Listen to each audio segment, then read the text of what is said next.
Bismillahirrahmanirrahim. Assalamualaikum warahmatullahi wabarakatuh. Perkenalkan, nama saya Marfatin Muzaffar. Saya dari program Sastra Indonesia kelas B. NIM saya 0304240208. Di sini saya akan membahas seperti yang saya deskripsikan di sesuai judul, yaitu mengapa air mengalir ke dataran yang lebih rendah. Itu menggambarkan bahwasanya walaupun kita hidup seperti air yang terus mengalir sesuai alur kehidupan, tapi kita harus tetap merendah. Artinya apa? Artinya walaupun kita seperti air bersih yang kita tidak memiliki dosa, ataupun kita sebagai pejabat atau orang yang berpangkat, kita harus tetap mengingat bahwasanya kita itu berawal dari gumpalan daging yang dimana tidak memiliki apa-apa, yang tidak bisa apa-apa, tapi akhirnya kita bisa tumbuh dan mengerti apa itu kehidupan, apa itu pendidikan, dan lain-lain. Kita biasa mengenal bahwasanya istilah seperti kasta atau kedudukan. Kita tidak boleh selalu memandang orang itu rendah, entah itu dari fisik ataupun secara mental, karena tidak semua manusia itu tercipta sama halnya seperti air. Tidak semua air itu bersih, dan tidak semua air itu dapat digunakan secara maksimal. Contoh, air dari pegunungan itu adalah air bersih yang bisa untuk diminum, dan ada beberapa hal yang memang dapat diminum seperti air dari tumbuh-tumbuhan, air embun, dan lain-lain. Tapi ada juga air bersih tapi tidak bisa diminum secara maksimal seperti halnya air yang lain. Contoh, air laut, air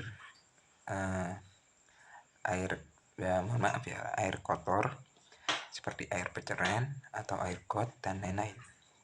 Menunjukkan apa? Bahwasanya walaupun kita itu bersih, kita itu tetap merendah, tapi kita tidak boleh menghina.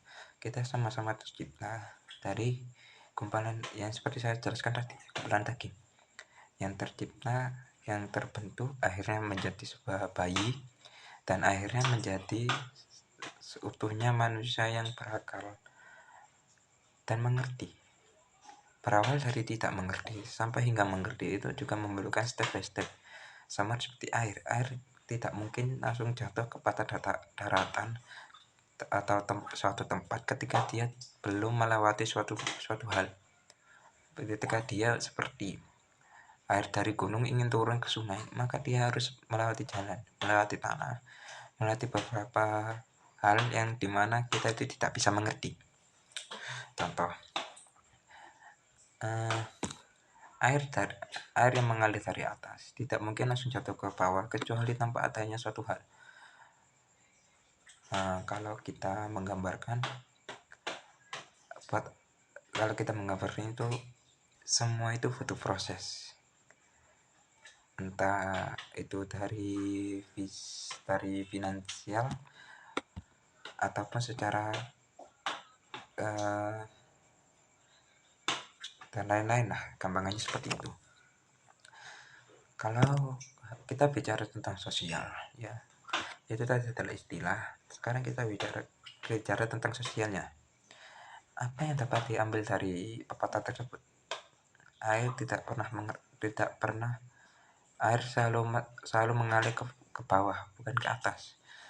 Artinya apa? Walaupun kita kalau di sosial, dimanapun kita berada, kita itu harus tetap bisa menyesuaikan, dan kita itu harus tetap saling menghargai, saling membantu, entah itu dia sering berbuat baik, entah itu dia selalu berbuat buruk, karena Nabi selalu mencontohkan hal-hal yang baik, tidak pernah mencontohkan hal-hal buruk.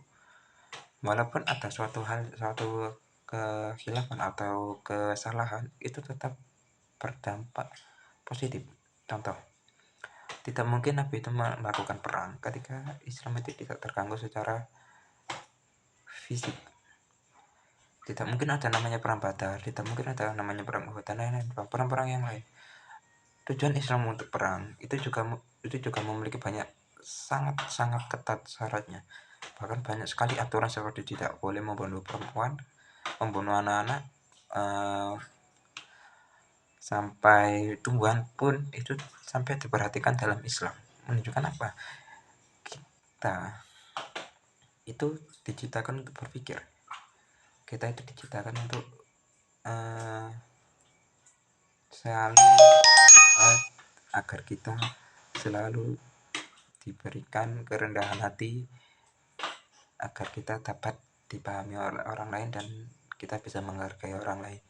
Mungkin cukup sekian dari saya, kurang lebihnya mohon maaf. Assalamualaikum warahmatullahi wabarakatuh.